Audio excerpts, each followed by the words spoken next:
왜 찬양해야 할까? 시편이 알려주는 진짜 이유. 하브루타 학습법을 기독교 교육에 적용하여 질문과 대답의 형식으로 구성하였습니다. 질문자와 대답자 역할을 번갈아 맡으며 대화를 통해 성경의 깊은 의미를 발견해 봅시다. 하나야, 오늘은 시편 95편부터 100편까지 함께 공부해 볼 거야. 이 부분은 모두 하나님을 찬양하고 감사하는 내용이래. 우와, 나는 찬양하는 거 좋아해. 근데 민수야, 왜 우리는 하나님을 찬양해야 하는 거야?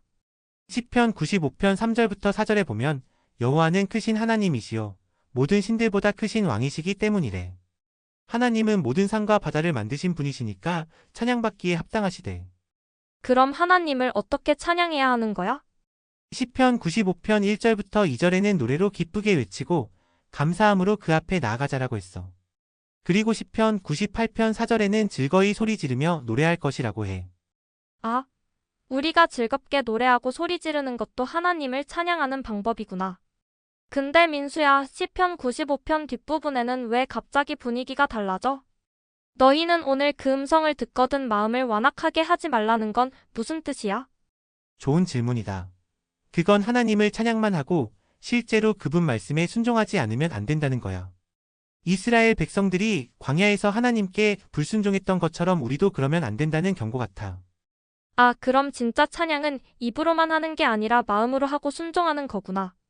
민수야, 시편 96편은 어떤 내용이야? 시편 96편은 새 노래로 여호와께 노래하라로 시작해. 모든 나라와 민족들에게 하나님이 얼마나 위대하신지 전하라는 내용이야. 그리고 3절에는 그의 영광을 모든 민족 중에 그의 기이한 행적을 만민 중에 선포할지어다라고 해. 그럼 우리도 다른 친구들에게 하나님이 얼마나 좋으신 분인지 말해줘야 하는 거구나. 근데 왜 새 노래라고 했을까? 내 생각에는 하나님이 계속 새로운 일을 하시니까 우리도 언제나 새로운 마음으로 찬양해야 한다는 뜻인 것 같아. 맞아. 매일 아침 새로운 하루를 주시는 것도 감사할 일이지. 근데 시편 96편 마지막 부분에 나무들이 노래한다는 건 무슨 뜻이야?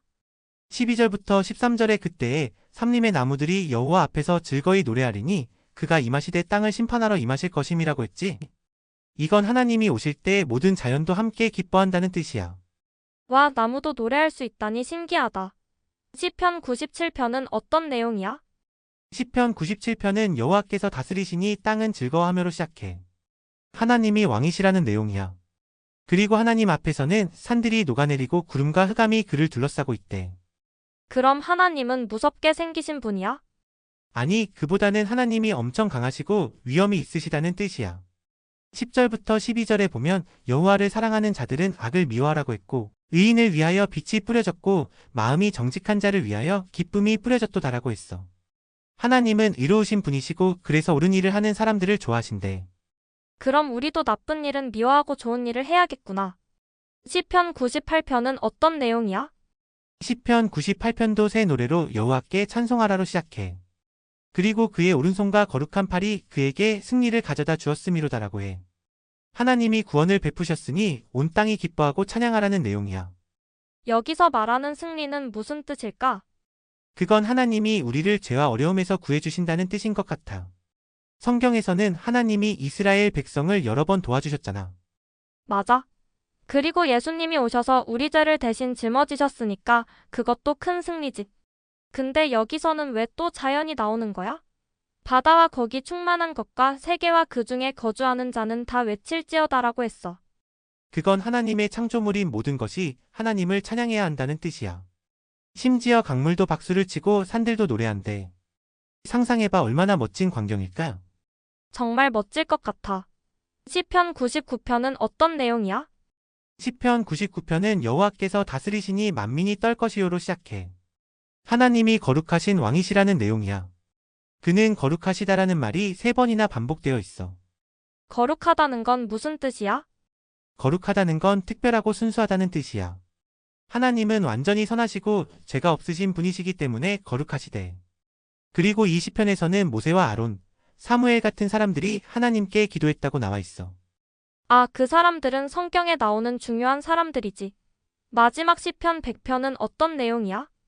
시편 100편은 가장 유명한 찬양시 중 하나야. 모든 땅이여 여호와께 즐거운 소리를 낼지어다로 시작해.